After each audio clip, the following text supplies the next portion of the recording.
Ok, let's go. Donc, comme je disais, première des choses, je suis allé sur GitHub. Donc, tout ce que je fais, ça a un sens. Donc, qu'est-ce que je vais faire? Je vais venir ici. La connexion lente, quand même.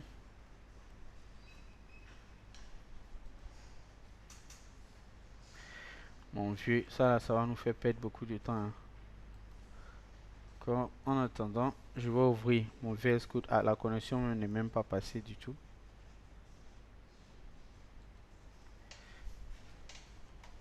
Ici, c'est quel Wi-Fi?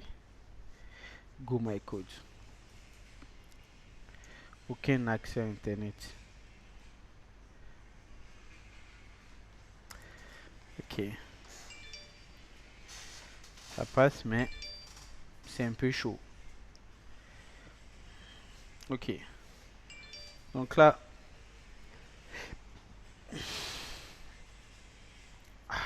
c'est venu maintenant.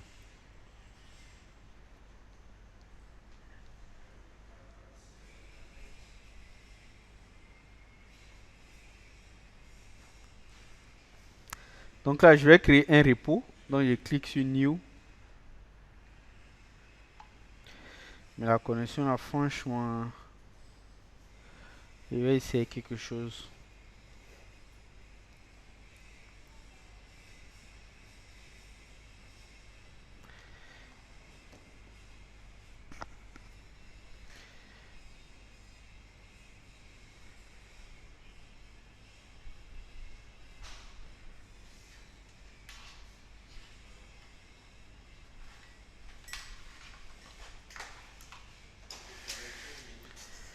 Ok. Ok, voilà. Donc là, je vais créer un repo. Donc je clique sur... Ah, le truc là. Le truc est parti. Voilà. Donc là, je crée un repo. Je lui donne le nom que je veux. Par exemple, je vais l'appeler Fontaine Mentor. Ensuite, je vais mettre NFT. Donc NFT pour dire les sites de NFT. Le cadre là, c'est un cadre NFT quoi. Donc je l'ai appelé comme ça. Ensuite, je crée le repo. Donc pour le moment, vous pouvez constater avec moi que le repo il est vide. Mais je l'ai quand même créé. Est-ce que vous comprenez? Donc souvent quand je dis aux gens, quand vous finissez de faire votre projet, créez un repo et mettez dessus, les gens pensent que c'est quand on finit le projet complètement qu'on doit mettre sur GitHub. Non. Quand vous commencez un projet, et même s'il n'y a encore rien, vous pouvez créer votre repo. Et ensuite, au fur et à mesure que vous allez progresser, vous allez mettre ça là-bas. N'attendez pas forcément que votre projet soit fini pour mettre ça sur GitHub. Parce que le problème que vous pouvez rencontrer, par exemple, vous avez fait votre projet et c'est pas encore fini, mais votre ordinateur s'est gâté.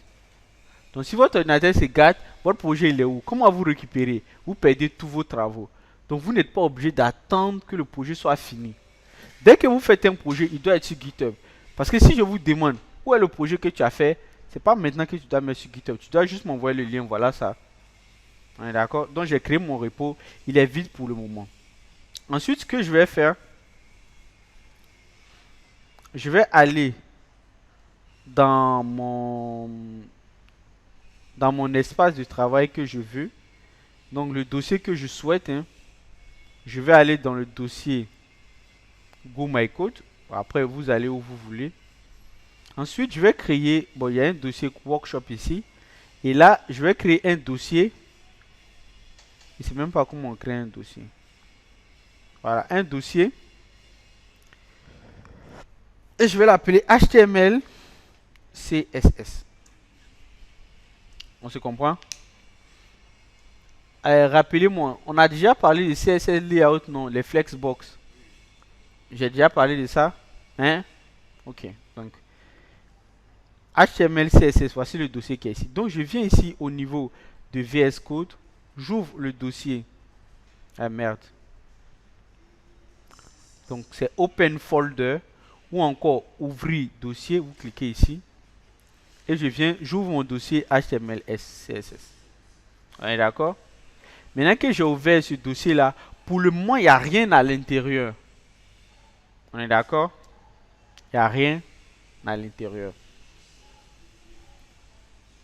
Ce que je vais faire, c'est que je vais aller maintenant sur Front-End Mentor.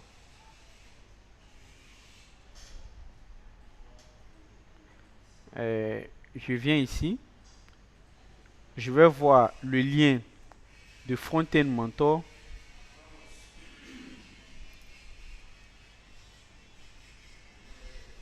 Voilà, c'est ici. Voici le lien ici. Je clique dessus.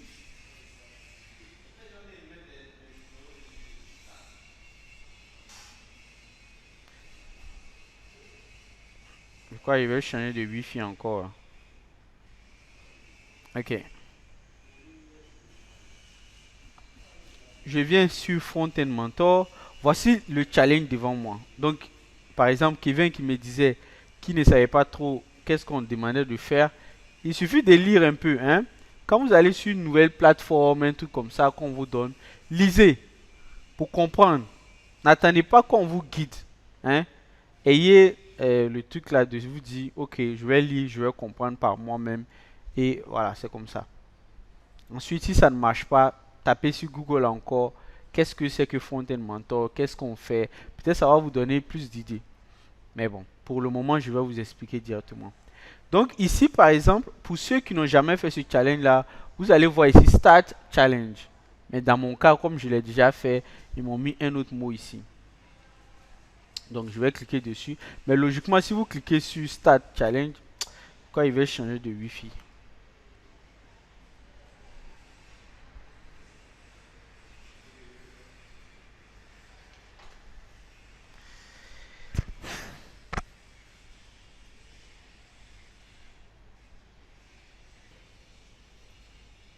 Ok, ici, vous voyez, on dit Download Starter.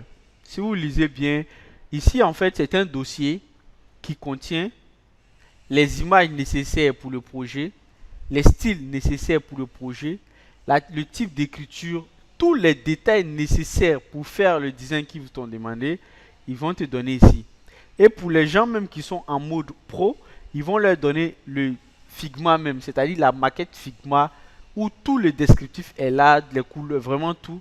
Mais pour ceux qui ne sont pas pro, ils peuvent venir ici et ils vont avoir tous les éléments nécessaires. Donc là, je clique, je télécharge.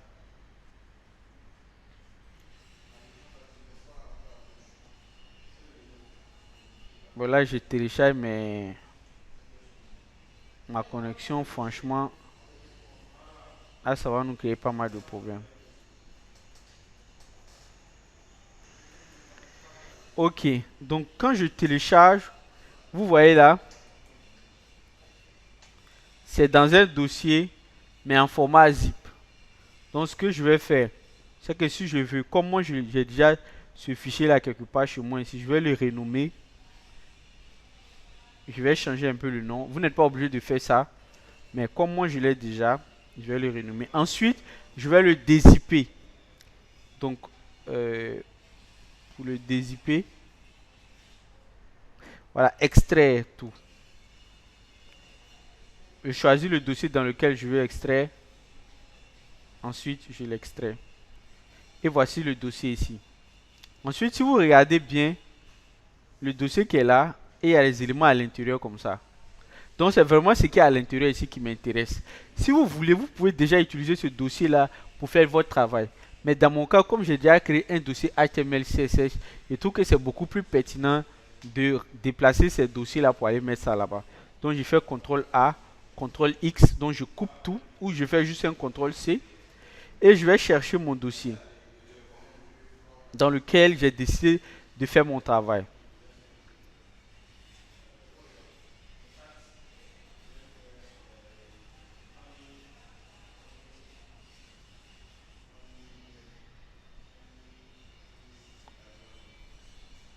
Voilà, donc dans le dossier HTML, CSS, tous les éléments nécessaires, je mets ça ici. On est d'accord? Et ensuite, quand je viens au niveau de VS Code, vous voyez que tous les éléments là sont automatiquement là à côté de moi. Ok? La première chose que je peux faire, sans même chercher à comprendre il y a quoi dans ces dossiers là, parce que je vais détailler tout ce qui est dans ces dossiers là, mais pour le moment, sans même chercher à comprendre tout ce qu'il y a dans ces dossiers, je peux déjà mettre ce travail là sur GitHub. Donc en faisant git init, git commit.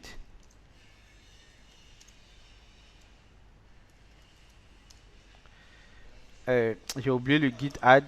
Merci. Ensuite, le git commit. Ensuite, quand je viens sur mon repo vide là, je peux prendre le git remote ici. Donc, sans avoir à écrire ce code qui est assez long. Donc, je le remets. Et puis ensuite, je fais mon git push origin master. Et là, mon travail, il est déjà en ligne. On est d'accord? Voici, mon travail, il est en ligne. On est d'accord? Et là, si Karim vient et dit, ah, mais ton truc, c'est en ligne. Tu dis oui, tu viens, tu cliques sur code, tu prends le lien et tu m'envoies ça sur WhatsApp. Je vais regarder. Ensuite, si plus tard tu as eu à travailler, tu mets à jour ton repos. Si tu travailles un peu, tu mets à jour ton repos. Quand tu travailles un peu, tu mets à jour ton repos. Par exemple, tu as travaillé de 8h à 11h, tu as fini, tu veux fermer ton ordinateur.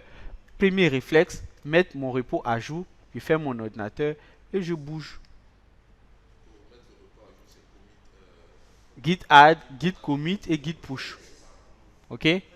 Là, du coup, ça vous permet de vous imprégner de Git aussi, toujours d'avoir à l'utiliser, mais ça vous évite de perdre vos projets. Tous les exercices que vous avez fait, si tout est sur GitHub, le jour où vous perdez votre ordinateur, c'est pas si grave, parce que vous pouvez retrouver tout ce que vous avez eu à faire. C'est stocké quelque part. Ça a été la première des choses. La deuxième chose maintenant, c'est quoi? Comment Front-End Mentor fonctionne? Qu'est-ce que Front-End Mentor? Front-End Mentor, c'est une plateforme qui vous présente un ensemble d'exercices appelés challenge. Et ces challenges-là vont vous servir à faire quoi? À reproduire un design en HTML, en CSS et en JavaScript ou DOM. Donc, eux, ils vont vous présenter quelque chose, une maquette, et ils vont vous dire reproduisez ça. On est d'accord? Et vous, grâce à vos compétences, vous allez reproduire ça. Mais mieux, ils vont mettre à votre disposition les images nécessaires à faire le design, la couleur nécessaire ou les couleurs nécessaires, la police nécessaire, etc., etc., etc. Tout ce qui vous reste à faire, c'est la compétence en HTML, en CSS et en DOM. Le reste, eux, ils fournissent tout. Et ce sera ça votre travail en entreprise si vous êtes un développeur front-end ou autre. Il y a quelqu'un qui aura fait le design, qui vous donnera tous les nécessaires pour pouvoir faire ce design-là. Le reste, ça sera une compétence propre à vous-même. On est d'accord? Donc maintenant, où est ce design? C'est dans le dossier design. Donc quand vous allez dans le dossier design, vous voyez, il y a pas mal d'images. Donc vous devez regarder ces images-là, les analyser et les comprendre. Première image, ils ont mis ActiveState.jpg. Et on voit ici, il y a le doigt dessus cliquer. C'est comme si on est en train de dire, quand on clique dessus là, voici comment on veut que ça se présente.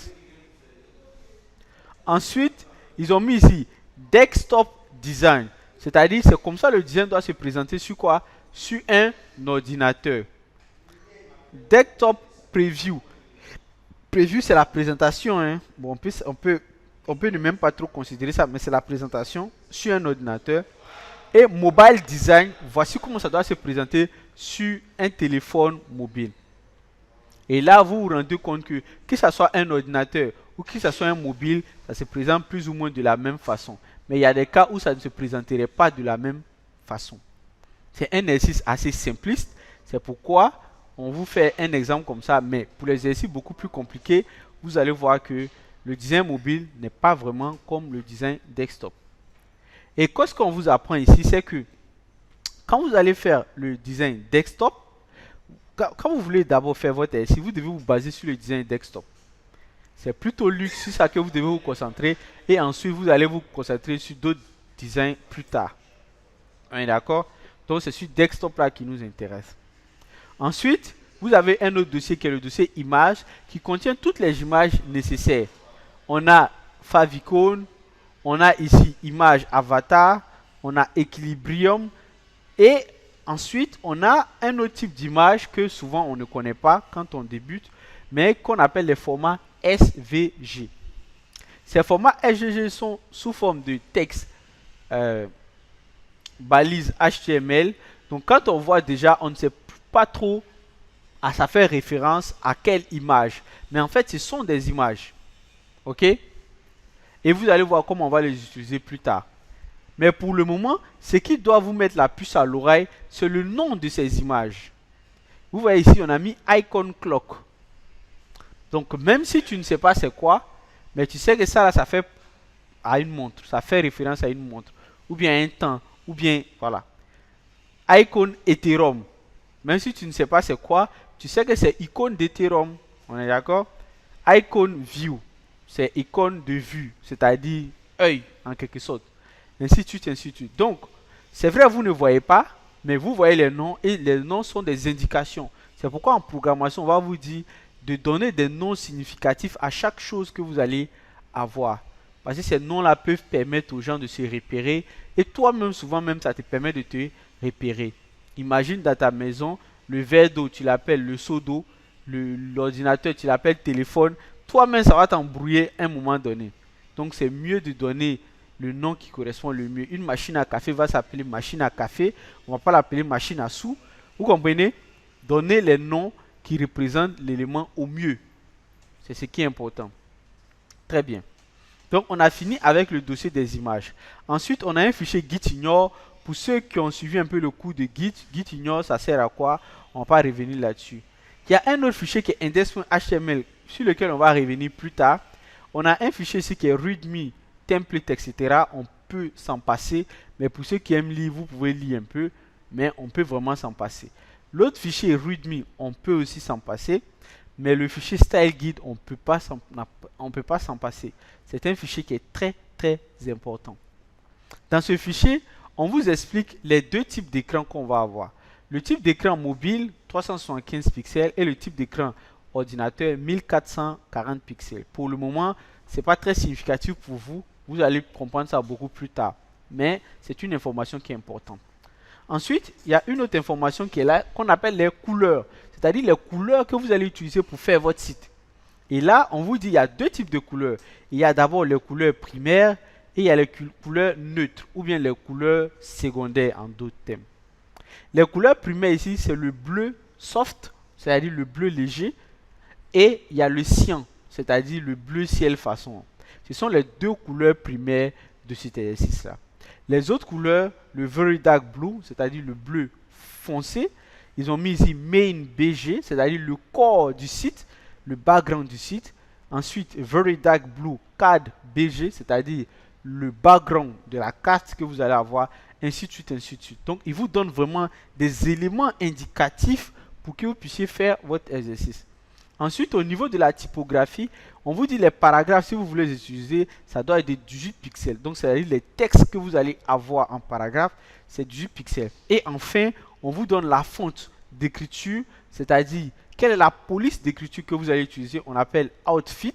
Et il vous donne même le lien fonte Google pour que vous puissiez télécharger et l'utiliser. Les tailles utiles ici, on a 300 pixels, on a 400 pixels et on a 600 pixels. Donc voici un fichier qui est extrêmement important, qui vous donne presque toutes les indications nécessaires pour que votre exercice, votre site que vous allez faire ressemble exactement au design qu'ils ont fait pour vous. On est d'accord? Très bien. Maintenant qu'on a toutes ces informations, place au code.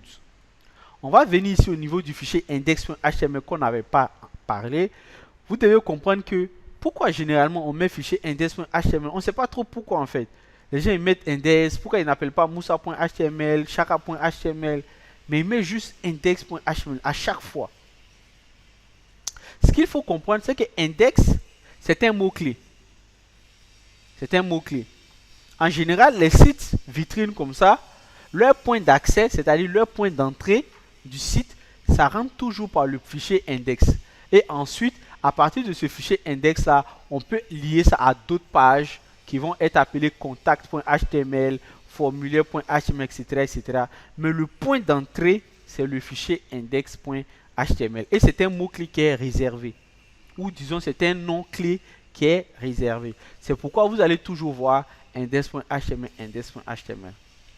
On est d'accord? Ici, ils ont créé index.html et ils ont déjà mis un contenu préalable. On est d'accord? Ce contenu préalable peut vous être utile dans le code que vous allez écrire.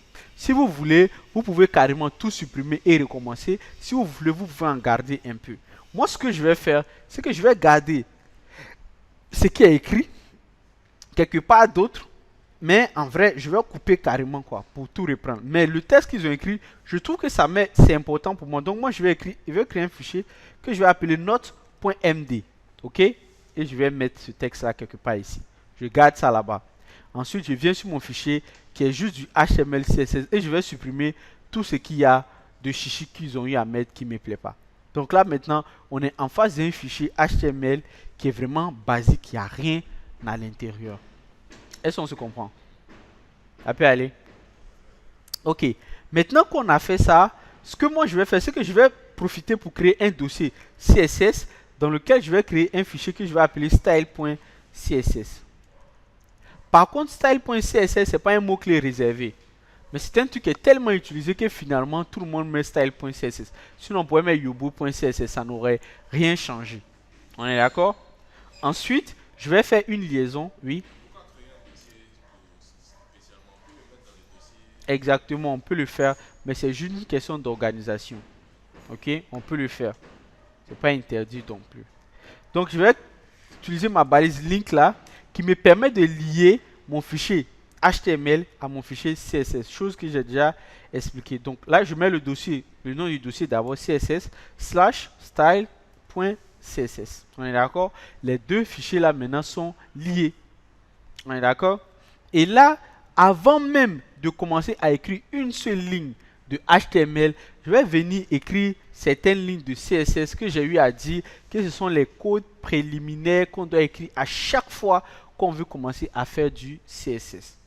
La première des choses à faire quoi? C'est de descendre et de mettre étoile, ouvrir les accolades, de mettre ici margin 0. Je ne sais pas si c'est à votre groupe j'ai dit ou c'est à un autre groupe, je ne sais plus. Padding 0, box sizing, border box. Première chose. On est d'accord? Ça, obligatoire. Je fais d'abord, avant de chercher à comprendre quoi que ce soit. Après, peut-être, on va avoir le temps d'expliquer pourquoi on fait ça. Ensuite, maintenant, on peut revenir sur notre partie HTML.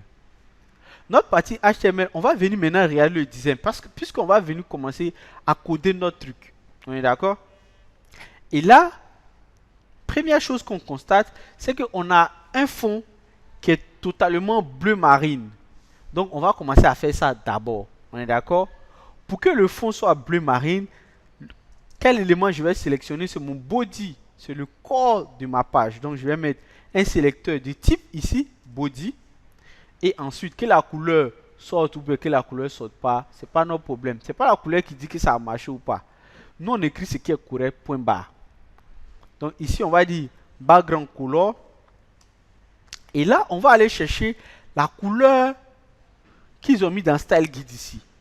Voici les couleurs qu'ils ont mis ici. Ils ont dit soft blue. Quand on regarde le bleu marine, ce n'est pas soft, hein? C'est pas léger. Donc, on va regarder very dark blue. C'est-à-dire du bleu noir foncé. C'est ce qu'ils sont en train de me dire. Et puis, ils ont mis ici, entre parenthèses, main BG. C'est-à-dire le corps. Donc, je vais copier ici. Ils ont mis la couleur ici en HSL. Si vous ne comprenez pas c'est quoi, c'est pas grave. Hein? Mais après, si vous voulez, vous pouvez faire vos recherches dessus. Mais il y a plusieurs manières de mettre les couleurs. Il y a les couleurs en RGBA, il y a les couleurs en hexadécimal, il y a les couleurs en nom même, cyan, bleu, etc. Donc, il y a pas mal de manières de faire les couleurs. Mais nous, on s'en fout pas mal. On copie, on vient, on colle. Ce que ça donne, on verra. Donc, déjà, on peut venir sur notre index.html ici. On peut faire clic droit, Open with Live Server. Ou encore, vous venez dans le dossier carrément. C'est ce qui est le plus simple. Et vous cliquez dessus 2 fois. Voilà. On a notre site qui est là, qui est déjà, le fond est déjà bleu marine. Donc, on est déjà un peu content. On est d'accord? Mais si on veut, on ne fait pas comme ça. On va faire un peu comme les pros. On vient, on clique ici, clic droit, Open with Live Server. Et on a notre truc qui est ouvert avec Live Server et c'est bleu marine. On est d'accord? Maintenant, qu'est-ce qu'on doit faire? On vient jeter un dernier coup d'œil à notre design, desktop design. On voit qu'il y a une carte au milieu. Une carte. On est d'accord? On va commencer par faire une carte. Une boîte. Comment on fait une boîte? On utilise une div. Classique. Donc vous venez, vous mettez une div. Voici ma boîte. Et je vais lui donner une classe. Et je vais l'appeler card. C'est-à-dire, voici ma boîte. Et je lui ai donné la classe pour dire c'est une carte. Ensuite, je viens au niveau de mon CSS. Et je dis card. Comme c'est ma boîte et qu'on avait déjà parlé des divs, comment ils fonctionnent, etc. Ils n'ont pas de hauteur, nanani, nanana, on va lui donner une hauteur. Ok? De, par exemple, 600 pixels, j'en sais rien moi. Et ensuite, je lui donne une largeur que je vais dire, par exemple, je sais pas moi, 500 pixels. Ensuite, ce que je n'oublie pas de faire, c'est de lui donner une bordure pour que je puisse voir comment c'est délimité. Ok? Donc là, je vais mettre un pixel solide. Et là, je vais mettre red. Et là, je vois une carte qui se met là. Les dimensions m'ont pas l'air très correctes, mais c'est pas grave. Au moins, je vois une carte qui a une hauteur de 600 pixels et qui a une largeur de 500 pixels. Ça me va déjà. Et c'est bien rouge. Premier constat, c'est que cette carte est à gauche et en haut. Moi, mon objectif, c'est que ça soit au milieu de ma page. Et je veux que ça soit beaucoup plus petit que ça. Très bien. Centré. Centré au milieu de la page. Donc la hauteur, je pense que je vais laisser. Mais la largeur, je vais diminuer à 400 pixels par exemple. Ok, on va aller sur ça déjà. Pour le moment, après on verra si c'est pas bon. Donc ça, on doit centrer. Mais centrer comment? Centrer par rapport à l'axe des abscisses, mais aussi centrer par rapport à l'axe des ordonnées. C'est centré au milieu, à gauche et à droite, et en haut et en bas. Et on a vu très bien en Flexbox comment on pouvait centrer un élément. On s'est dit que pour centrer un élément, on va se baser sur son parent. Ce que je vais faire ici, ne le faites jamais. Je vais utiliser le body pour centrer, parce que c'est body qui est son parent. Mais vous, à l'avenir, si vous voulez utiliser un élément pour centrer et que c'est le body qui est le parent, créez une div fictive et à partir de cette div-là, faites votre travail. Mais moi, je vais le faire directement au niveau du body. Et là, je vais dire body qui est là, display flex. Donc ça, c'est la première des choses. Parce que c'est body qui est le parent de carte. Ensuite, je vais lui justify content center. Puisque le justify content, c'est lui qui représente l'axe des abscisses. Donc, je suis en train de le déplacer comme ça pour le mettre au centre. Et là, bim, il est au centre. On est d'accord? À gauche et à droite. Mais il n'est pas centré par rapport à en haut et en bas. Pourquoi? Parce que je n'ai rien dit. Je n'ai pas dit que je veux qu'il soit centré par rapport à en haut et en bas. J'ai dit que je veux qu'il soit centré par rapport à l'axe des abscisses. Donc maintenant, je vais lui dire, il faut me centrer maintenant par rapport à en haut et en bas, à ligne item center. Malheureusement, ça ne fonctionne pas. Pourquoi ça ne fonctionne pas, Patrice?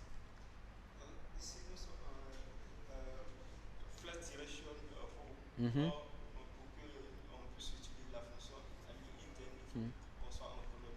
Non.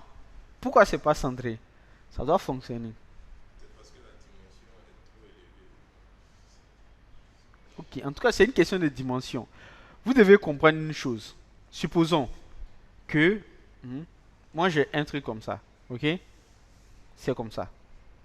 Je demande à cet élément-là de se centrer par rapport à la hauteur. Mais ça ne va rien changer. Non, attends d'abord. Vous voyez ça ici? Si lui il soit centré par rapport à l'axe Y, ça sera toujours comme ça. Pour qu'il soit centré par rapport à l'axe Y, il faut qu'il y ait au moins un espace entre là et là. Pour que lui, on puisse le sentir au centre. Mais en réalité, le body qui est là, il finit là. C'est pourquoi je vais mettre une petite bordure sur le body. Vous allez comprendre. Ah, c'est parti. Ok. Border. Un pixel. Solide. Je vais plutôt lui le mettre en green. Et regardez bien. Vous voyez où le body finit? Parce que la hauteur d'une div, c'est la hauteur de l'élément qui est en son sein. Body étant une div, la hauteur de notre body, c'est la hauteur de la carte qui est en son sein. C'est comme un sachet. Quand tu mets les trucs dedans, ils prennent la forme de ce qui est à l'intérieur. Donc la hauteur du body et la hauteur de la carte, c'est la même hauteur. Donc c'est un peu comme ça. Donc même quand tu lui dis n'a qu'à centrer, toi tu veux que ça soit en bas ici comme ça. Mais en fait, c'est pas ça sa hauteur. Donc lui, il est toujours comme ça. Mais quand tu vas lui dire, en fait, toi ta hauteur soit plus grande que la hauteur de la carte, quand on va lui décentrer, on va percevoir qu'il y a quelque chose qui est en train de se passer. Donc ce qu'on va faire, on va augmenter la hauteur du body. Par exemple, on va dire que notre body, on va lui donner une hauteur beaucoup plus grande que la hauteur de 600 pixels. Donc par exemple, on va mettre 1000 pixels. Vous comprenez?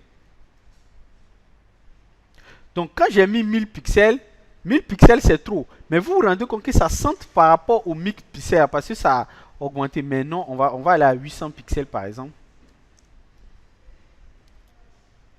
Voilà, vous voyez.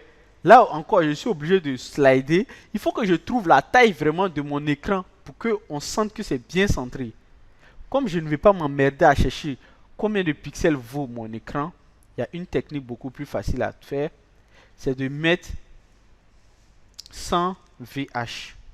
100 VH, ça veut dire 100% de la hauteur de mon écran, quel que soit l'écran que j'aurai. Le VH, ça veut dire le viewport height. C'est la hauteur de mon viewport. Donc désormais, quand on vient regarder, c'est centré par rapport à l'axe Y. Et là, j'ai même pas besoin de scroller à gauche et à droite. Parce que la hauteur est très bien adaptée. On se comprend? Vous voyez pourquoi je ne voulais pas enregistrer la vidéo? Parce que la vidéo va prendre beaucoup de temps. Ok.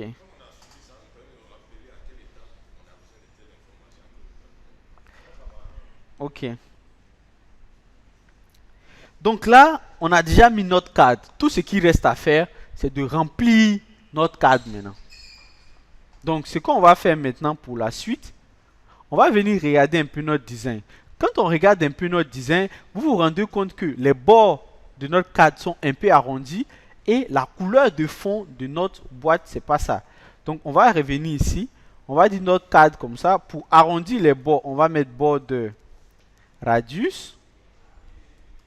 On va le mettre 0,5 REM pour au passage 1 REM égale à 16 pixels.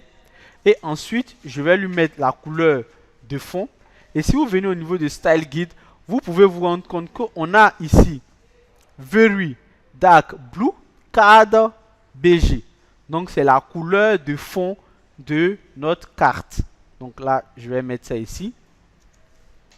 Et là, on va regarder ensemble.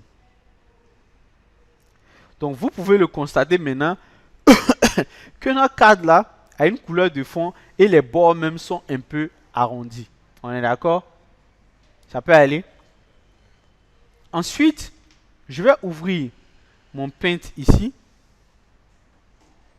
pour que vous puissiez comprendre comment l'exercice fonctionne. Parce que c'est vraiment, on va dire, une question d'architecture. Hein? C'est vraiment ça. Donc là, j'ai un crayon. J'ouvre bien. Je fais mon dessin. Voici ma carte. On est d'accord? Ça, c'est ma première boîte. Mais ensuite, ce qu'il faut comprendre, c'est qu'il y a une boîte ici qui va contenir une image. Et ensuite, il y aura une deuxième boîte juste en bas qui va contenir les autres éléments. Et ensuite, on pourra avoir une première haute partie, une deuxième haute partie qui elle aussi contient une partie à gauche et une partie à droite, ainsi de suite, ainsi de suite. Donc vous devez vraiment faire ce schéma-là pour que quand c'est bien dans votre tête, vous reproduisez. Donc ici, dans ma carte ici, je vais faire deux parties. Je vais faire une première partie qui sera mon header de ma carte et une deuxième partie qui sera mon footer de ma carte. On est d'accord? Donc là, je vais lui donner une classe que je vais l'appeler card header.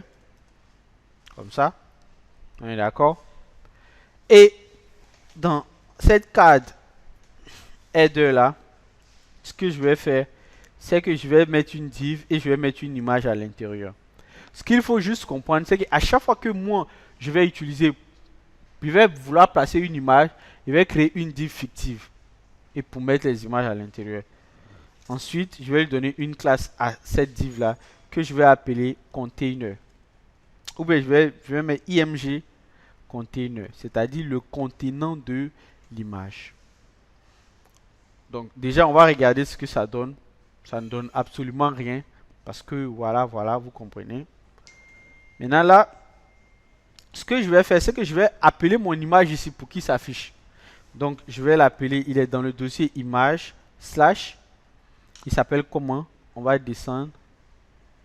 Il s'appelle image equilibrium.jpg. On enregistre, on vient ici. Voilà le résultat que j'ai. Une image qui déborde de ma carte, qui déborde complètement. Est-ce qu'on doit paniquer? Non, tranquille, on est zen. Ça va, notre image déborde, on est tranquille. Pourquoi? Parce que quand vous mettez une image, l'image va mettre sa taille normale. Maintenant, c'est à toi d'adapter la taille d'une image. Et ce que vous devez savoir, c'est qu'en HTML, CSS, l'une des choses les plus compliquées, c'est d'adapter la taille d'une image sans la froisser, sans la plier, sans la détériorer. C'est vraiment quelque chose qui est très compliqué. Mais je vais vous donner une technique et au fur et à mesure, vous allez aiguiser ça. Première des choses, c'est de définir la hauteur et la largeur de la boîte qui va contenir votre image. Donc ici, notre partie, c'est notre card header.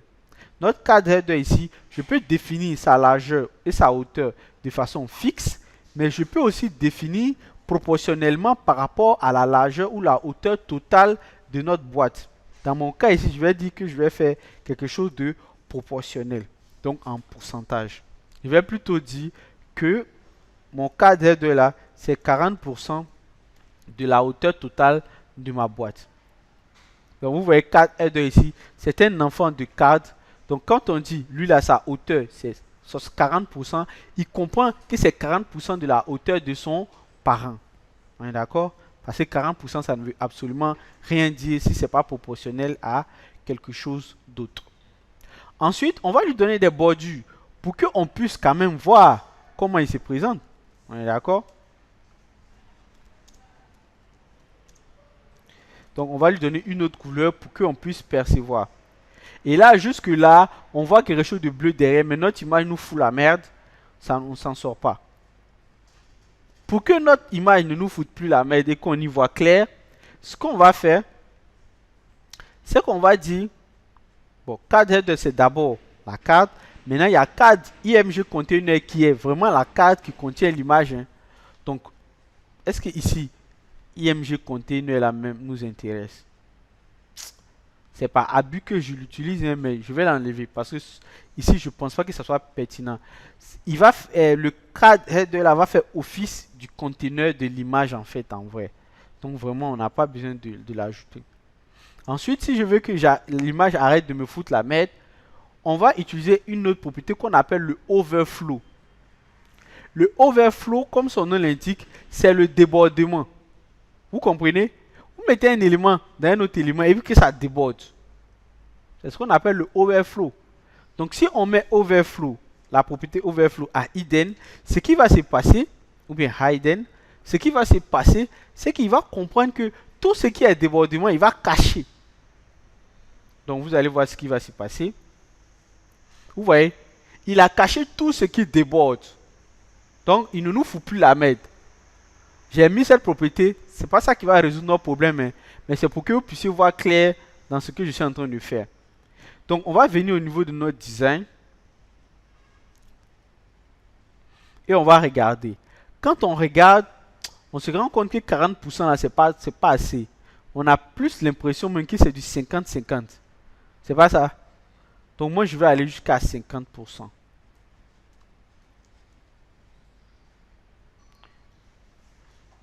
Voilà, comme ça. Ensuite, vous devez remarquer quelque chose. Notre image est décalée comme ça. En haut, en bas, il y a un espace. À gauche et à droite, et ça. C'est ça, non? Regardez bien ici. Attends, ma batterie est déchargée. Donnez-moi mon chargeur.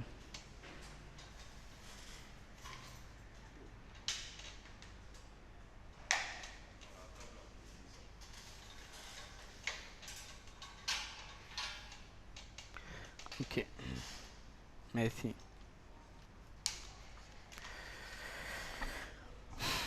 Ok, parfait.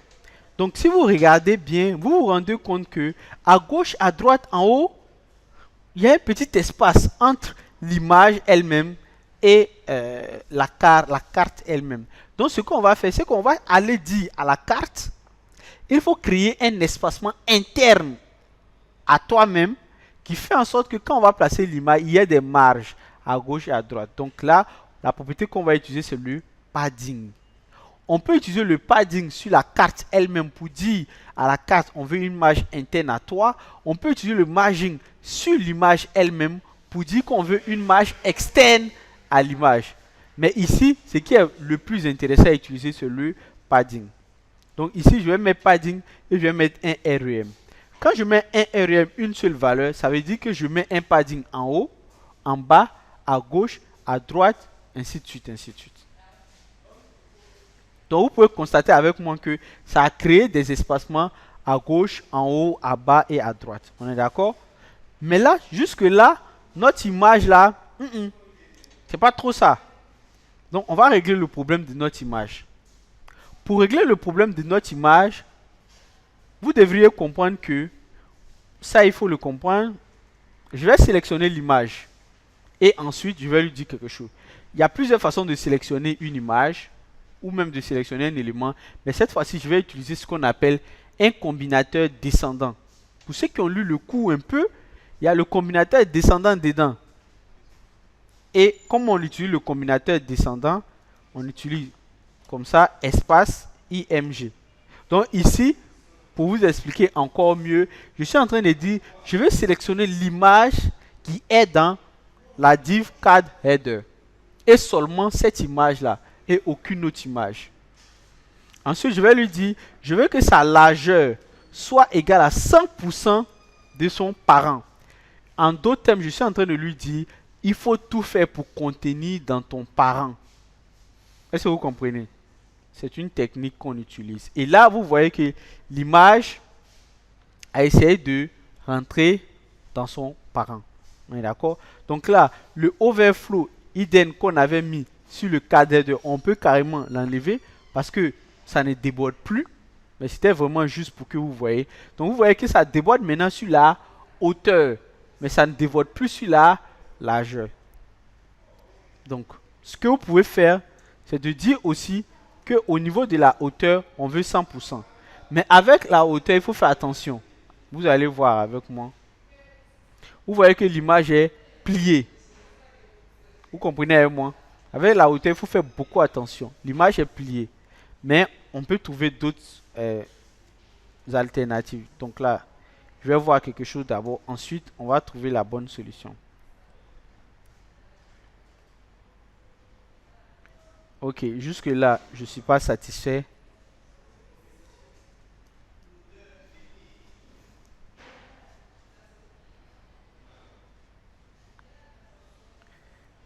Ok. Euh,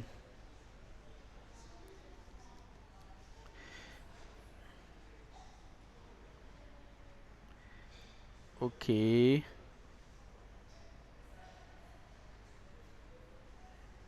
Ok. Voilà, je vais diminuer la largeur même de ma carte complètement. 350 pixels. Et là, vous avez vu, quand j'ai réduit la taille de ma carte, ça diminue en fait ça aussi.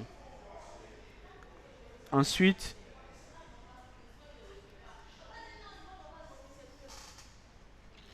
Je crois que je vais descendre à 300.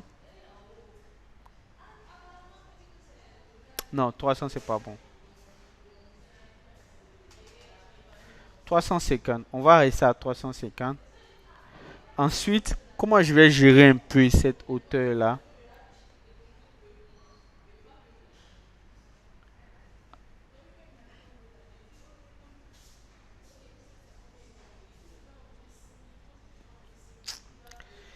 Euh,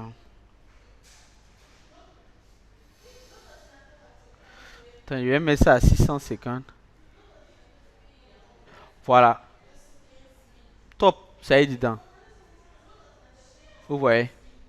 Ok, là, honnêtement, qu'est-ce que j'ai fait? J'ai tâtonné un peu. Hein, on est d'accord. Mais, vous avez vu que j'ai tout fait pour éviter d'utiliser Hey 100%. J'ai utilisé 8 100%, mais Hey, j'ai pas utilisé Hey 100%. Vous pouvez le constater. Ici, là, vous avez vu. C'est juste le 8. L'autre, j'ai pas utilisé. J'ai plutôt réajusté la largeur et la hauteur de la boîte principale. Donc, ça veut dire que vous devez beaucoup éviter d'utiliser le Hey 100%.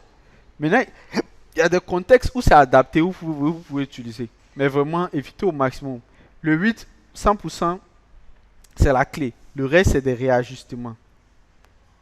Et là, vous pouvez vous rendre compte que notre truc en haut est plutôt bien. On est d'accord?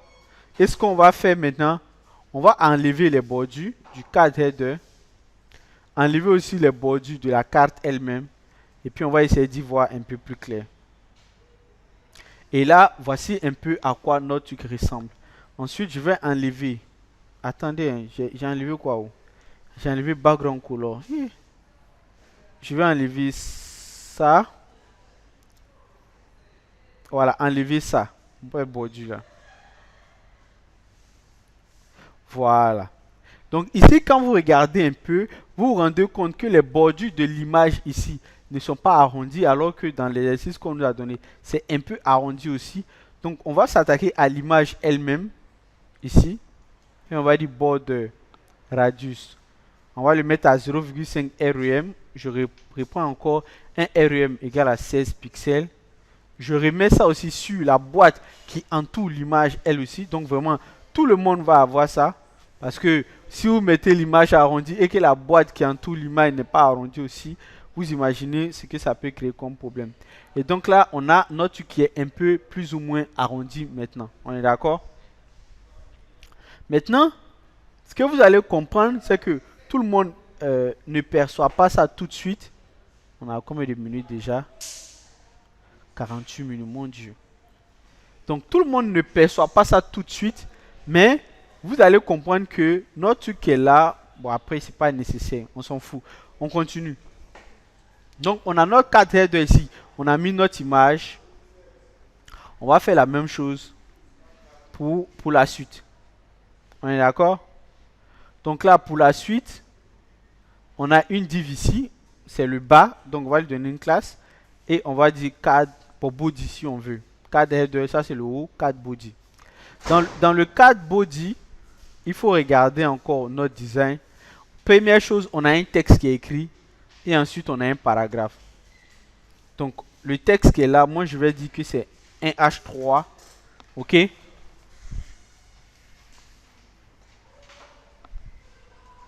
Je vais me dire que c'est un H3. Et comme j'ai déjà le texte écrit quelque part ici, je copie tout simplement basique. Et je viens mettre là. On est d'accord?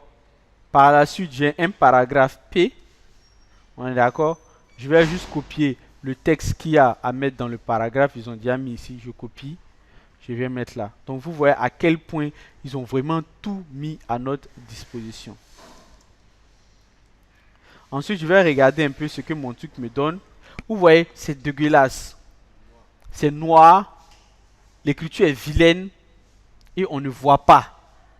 Donc, première chose, on va essayer de rendre ça blanc. Donc, mon cadre, bon, ce que je vais vous donner comme conseil, c'est vraiment de donner une classe spécifique à chacun des éléments. On est d'accord? Ou de donner une classe à un groupe d'éléments. Donc, ici, je vais lui donner une classe. Et puis je vais leur dire card description. Vous voyez, le card title ici, je vais l'appeler ici au niveau de mon CSS. Je vais lui dire que sa couleur, d'abord, elle est blanche.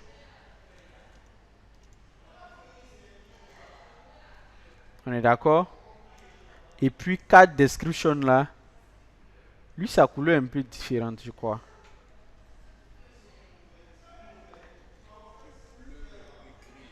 Voilà, c'est... Donc ici, je vais mettre couleur. Et là, je vais venir chercher au niveau d'ici, very dark blue. Je vais prendre le soft blue là. Je sais pas trop. On va tester. On tâtonne souvent, hein, les gars. On sait pas toujours tout. Mais c'est pas ça. Ok. Là, j'ai pas enregistré. Vous voyez, quand c'est point comme ça veut dire que c'est pas enregistré votre fichier. Vous comprenez? Vous voyez le point qui est là? Donc quand je viens et que je fais CTRL S, vous voyez le point a disparu. Donc ça veut dire que c'est enregistré maintenant. Donc là, je pense que c'est le bleu là même. Le texte est écrit, c'est bien. Ensuite, on a du bleu. Mais vous êtes d'accord avec moi que le texte d'écriture qui est donné, c'est pas comme ça. Hein. Donc c'est là que la fonte va intervenir. Donc ce qu'on va faire, on va essayer de mettre la fonte qui correspond le mieux. On vient dans Style Guide. Je fais clic CTRL et je clique sur le lien de la fonte. Je crois logiquement ça doit m'ouvrir.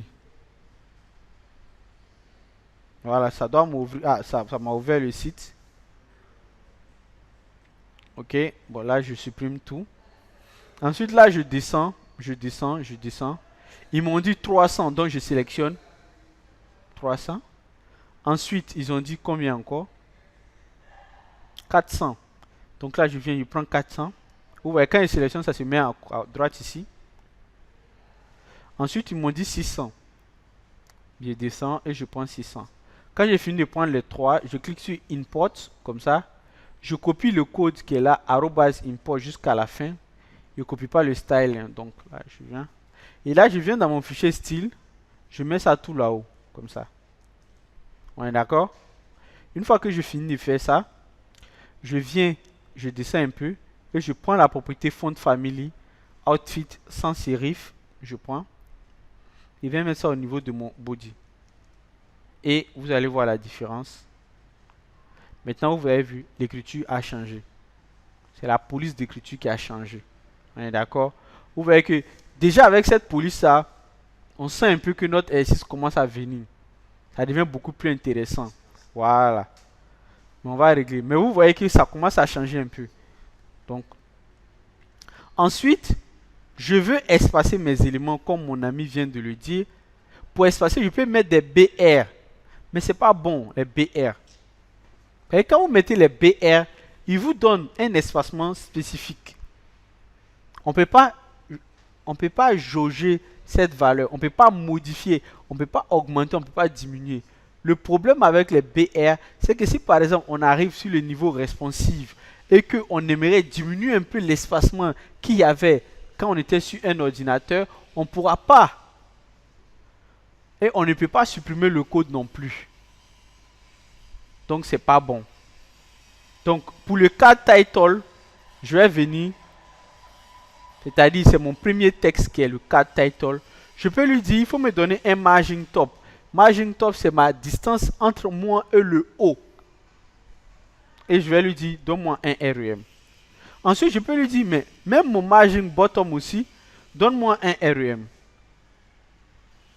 Pour que l'espacement qu'il y a entre moi et mon paragraphe qui est en bas, il y a un REM entre les deux. Donc finalement, vous voyez, il a séparé en haut, mais il a séparé en bas aussi. On est d'accord? On pouvait faire autrement. On pouvait dire l'image qu'elle a là, son margin bottom, il allait faire descendre notre équilibrium. Et ensuite, on pouvait même venir sur le paragraphe et dire au paragraphe, on veut son margin top. Donc il allait créer un espacement entre lui et le haut. C'est vraiment du point de vue où tu t'arrêtes. Mais tout va marcher en fait. On est d'accord? Et pour la suite, vous vous rendez compte que petit à petit, on arrive à nos résultats. Et c'est pas si compliqué que ça en vrai. Hmm? Si tu sais ce que tu fais, ça doit pas être très très compliqué. Ensuite, on a ici, voilà, c'est là que ça va chauffer un peu. Parce que là, ça a l'air simple, mais c'est pas simple du tout. Donc ici, on a deux éléments. On a un élément à gauche et on a un élément à droite. Comment on va faire cette disposition-là? C'est ça le petit problème. Mais pour vous donner l'astuce, voici l'exemple. Ça, je l'avais déjà dessiné ici même. Vous créez une boîte dans laquelle vous mettez deux autres boîtes. La première boîte est censée être à gauche et la deuxième boîte est censée être à droite. Et les boîtes là, ce sont des groupes d'éléments. C'est des éléments qui sont groupés ensemble. Donc quand on fait les boîtes, c'est pour mettre plusieurs éléments ensemble. Ça c'est beaucoup plus facile que de les mettre pêle-mêle et de pousser l'un à gauche, pousser l'un à droite. Non, si vous faites par groupe, vous pouvez facilement les dissocier et ensuite les replacer. Et on sait très bien que si on va créer une boîte tout de suite et qu'on met deux divs à l'intérieur, les deux divs vont se superposer et ne seront pas sur la même ligne. Par contre, on sait avec les firstworks qu'on pourra très bien les mettre sur la même ligne, ainsi de suite, ainsi de suite. Donc voilà, dans mon cadre body, j'aurai ici une div dans laquelle je vais créer deux autres divs, une première div et une deuxième div. On est d'accord? Et pour être beaucoup plus explicite, je vais leur donner des classes et voilà, je sais plus trop quelle classe je vais donner. C'est pas vraiment le footer. Je vais mettre card presentation, un truc comme ça. Je sais pas trop, mais franchement. Ensuite, ici je vais mettre price, c'est le prix de l'Ethereum. Et ensuite, ici je vais mettre classe. Et mettre date. Je sais pas trop. Hein? Mais vous comprenez avec moi qu'il y a deux parties. Il y a une partie à gauche et il y a une partie à droite. Notre ami Patrice n'en peut plus. Il a sommeil. Tu as sommeil. Ouais, tu n'as pas dormi hier. Ça va aller. Donc là, on a quatre presentations. Je vais mettre une bordure, un pixel solide, red. Bon, après, les 1 pixel solide red, c'est vraiment juste à titre indicatif. Hein. C'est pour voir ce que je fais. Sinon, ça n'a pas d'importance. Vous voyez ici, on a une ligne fine. Cette ligne fine veut dire tout simplement qu'on a une boîte, mais qui n'a pas de hauteur. Comme la boîte n'a pas de hauteur, on a l'impression que c'est une ligne. Mais quand on va lui donner une hauteur, ça sera vraiment un carré ou un rectangle. Ensuite, vous devez garder à l'idée que vous n'êtes pas obligé de leur donner des hauteurs à chaque fois. Et du moins, même le conseil que je vous donne, c'est de ne pas donner de hauteur à vos boîtes quand vous les créez. En tout cas, dans des cas bien spécifiques. Hein, parce que les éléments que vous allez mettre à l'intérieur vont prendre la hauteur de l'élément. Donc, si vous fixez les éléments, si leur hauteur est sont plus grandes que la hauteur que vous avez fixée, ça va déborder. Alors que si vous ne fixez pas, si les éléments qu'on met à l'intérieur, leur hauteur commence à grandir, ça va s'élargir comme de l'élastique. Donc ensuite, on a notre boîte qui est là, qui est beaucoup trop collée à nos éléments. Donc on va lui donner un margin top de 1 REM pour que notre boîte descende un peu. Donc vous voyez qu'ici, les marges sont vraiment utilisées que pour les espacements, pas pour disposer les éléments. Vous comprenez? Ensuite, les deux boîtes qui doivent être à l'intérieur, ici, on a mis card price. C'est eux, par exemple, qui peuvent avoir des hauteurs. Et du coup, leur hauteur, ça sera la hauteur de leurs parents. Vous comprenez? Donc, quand je mets mes hey ici, après, je ne suis même pas obligé de leur donner des hauteurs. Hein, mais bon, je vais donner. Après, si ça ne me convient pas, je vais enlever. Souvent, on tâtonne. Donc, gardez ça à l'idée. Tout n'est pas forcément clair. Donc, ici, card date. Vous comprenez? Et ensuite, je vais leur donner des bordures. Ici, je vais mettre blue. Ici, je vais donner green. On est d'accord? Et on va aller regarder un peu ce que ça donne. Vous voyez, on a deux boîtes qui se superposent. Oh, c'est pas ce qu'on veut. On veut que ça soit à gauche, à droite. Donc, ensuite, qu'est-ce qu'on va faire? On va dire à leurs parents, il faut toi être en display flex. Et notre problème est résolu. Désormais, ils sont sur la même ligne. Mais quand ils sont sur la même ligne, ils n'ont plus de largeur. Donc, c'est à nous maintenant de définir leur largeur. Donc, ce qu'on va faire, on va pas trop s'embêter. On va donner leur largeur cette fois-ci en pixels. Parce que je pense que ça convient le mieux. Mais bon, après, je laisse le choix à chacun de choisir ce qu'il veut à ce niveau-là. Moi-même, je ne sais pas trop ce que je fais. Donc, on va définir leur largeur. Maintenant qu'on a défini leur largeur, vous voyez que les deux sont collés. C'est pas normal. Donc, on a plusieurs façons de séparer des éléments au niveau du Flexbox. On peut prendre le Justify Content pour les séparer par rapport à l'axe des abscisses en utilisant le space between. Vous voyez, il y a un élément ici, il y a un élément ici. Après, leurs hauteurs sont beaucoup trop grandes, puis les largeurs ne sont pas assez. Donc, leur hauteur, on va les diminuer. On va mettre ça à 50 pixels. Oui.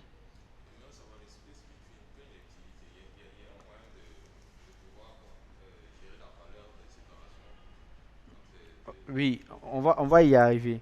Donc là, ici, j'ai mes deux éléments, mes hauteurs. C'est pas trop ça. Je vais faire monter à 80 pixels.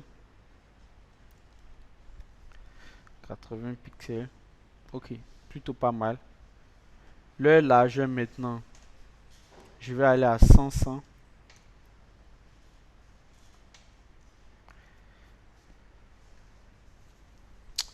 Bon, après, j'en sais rien, hein. On verra. On verra, on verra, on verra, on verra. Ou du moins, pourquoi m'embêter en fait? Je vais faire ça très simple. Je vais dire 50%, 50%. Hmm. Chacun prend la moitié. Et puis après, on verra comment on gère le reste. Voilà, 50-50. Après, on verra. Vous allez comprendre par la suite. Ensuite, même la hauteur est trop grande même. Et la hauteur, même après, vous allez vous rendre compte que la hauteur n'est même pas importante. Mais bon, allons-y. J'ai mes deux éléments maintenant qui sont placés côte à côte. Donc, je vais remplir le premier groupe. Ensuite, je remplis le deuxième groupe. Qu'est-ce que tu avais dit?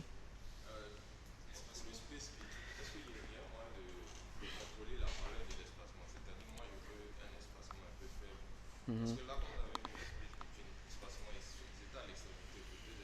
Ouais. On peut spécifier, non? Si tu veux spécifier, tu utilises les margins. Ou bien tu utilises les pourcentages. L'un utilise 70, l'autre 30, etc. Après, c'est pas parce qu'on a dit 70 de ce côté qu'il va remplir tout. Il peut remplir un peu, et puis ce qui va rester va être considéré comme l'espace. C'est vraiment, tu vois, non, tout est une question d'ajustement. Donc là, je vais regarder mon design. Dans mon design ici, on a une image et ensuite on a un texte. Et là, il faut faire très très très attention. Il faut bien regarder cette partie-là. D'abord, il y a le texte qui est là que je vais copier. Mais vous devez garder à l'idée qu'ici, on a une image, ensuite un texte. Comme on a une image, ensuite un texte, qui sont sur la même ligne, on va revenir encore à ce même concept-là de display flex. Est-ce que vous comprenez? Donc, dans cette boîte-là, on va créer deux autres boîtes encore. Une première boîte qui va prendre l'image, une deuxième boîte qui va prendre le texte. Après, vous pouvez dire que c'est abusé avec trop de... Mais c'est la meilleure façon de faire. Donc, première div pour l'image, deuxième div pour le texte. Et pour le texte ici, on va utiliser un H3. J'ai déjà copié le texte, je mets ici. Pour l'image ici, je mets une image ici. Et là, je mets image. Et je mets l'image, c'est plutôt icône Ethereum. Donc vous voyez, j'ai mis ça en SVG ici. Mais vous allez voir que ça va s'afficher proprement. On est d'accord?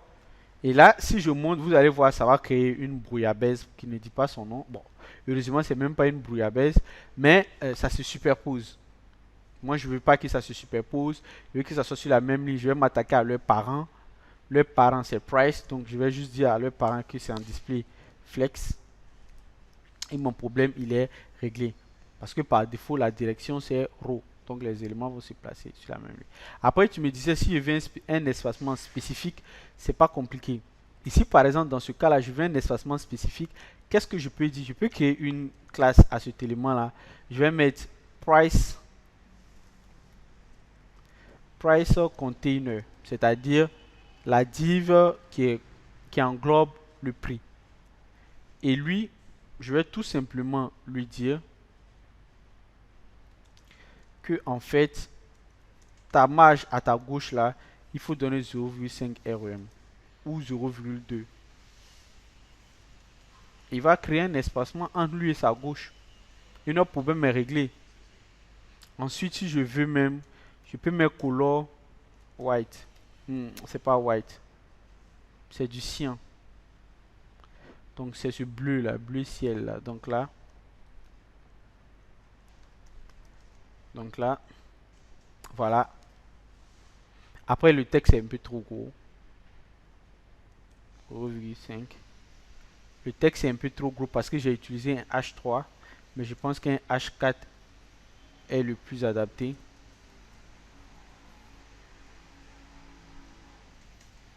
Voilà. Je sais pas trop si c'est ça, mais bon, on s'en fout. Donc vous voyez que la hauteur même n'a pas d'importance.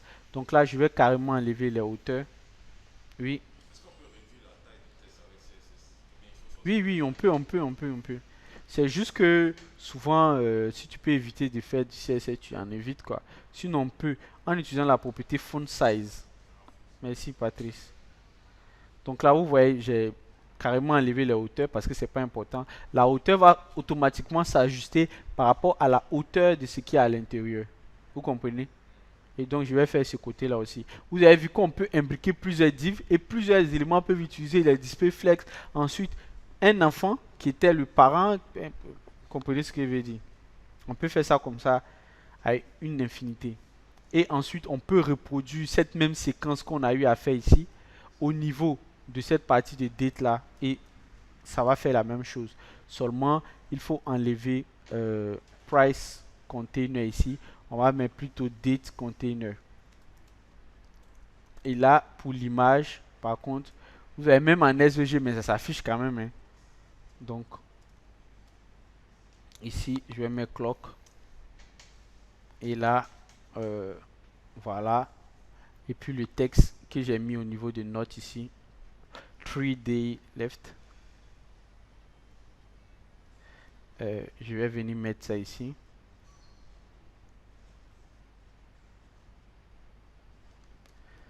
Ensuite, je n'oublie pas de dire que mon card date aussi est en display flex pour que les deux éléments là soient sur la même ligne.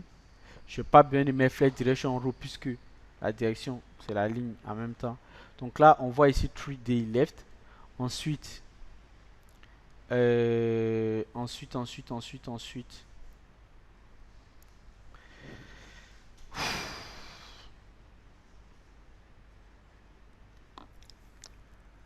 Ensuite, date container. Voilà, date container.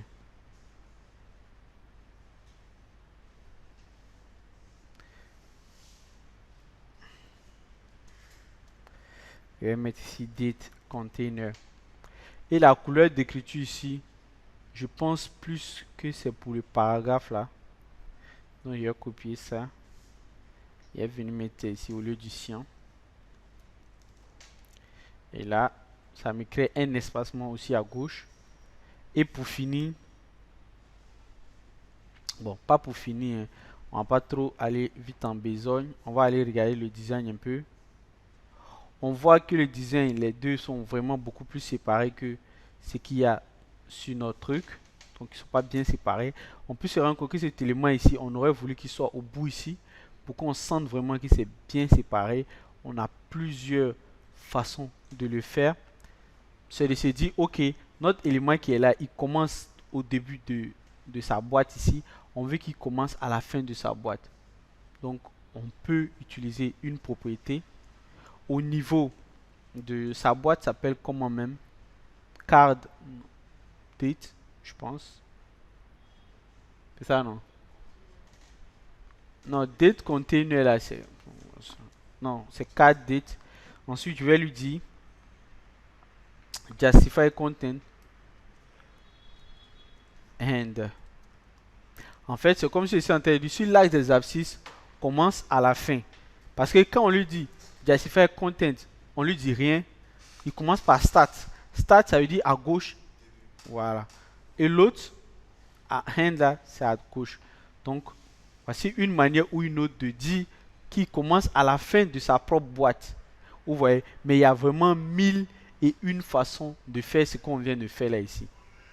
On pourrait utiliser toute autre technique, mais je pense que c'est l'une des meilleures façons de le faire ici. Quelqu'un pourrait utiliser un margin left qui va le pousser jusque là-bas, ainsi de suite, ainsi de suite. Et ce qu'il faut comprendre, c'est que les valeurs exactes, souvent qu'on cherche là, c'est pas le plus important. Souvent, il y a des réajustements qu'on peut faire qui nous permettent, sans même définir aucune valeur, nous permettent de tomber sur des choses qu'on souhaite exactement. Donc là, tout ce que j'aurais à faire, c'est d'enlever les bordures de merde que j'ai eu à mettre et de garder à l'idée qu'on n'a plus utilisé de hauteur en tant que tel. On les a enlevés carrément et on a notre résultat qui est là. Donc on enlève aussi le bordure rouge là aussi. Et vous vous rendez compte qu'il y a un espace qui les sépare, mais il n'y a jamais eu aucun moment où on a dit qu'on voulait mettre des espaces. À aucun moment, on a défini cet espace-là. Mais en fonction de comment on a réfléchi pour faire notre truc, on a trouvé un espace. On est d'accord? Donc, c'est pas parce qu'il y a un espace qu'il faut forcément mettre un espace. On peut trouver plusieurs astuces pour arriver à là où on souhaite. Et bien évidemment, je ne vais pas terminer cet exercice-là avec vous. Comme moi, j'ai fini mon travail, qu'est-ce que je fais? Je viens ici et fais git add, git commit,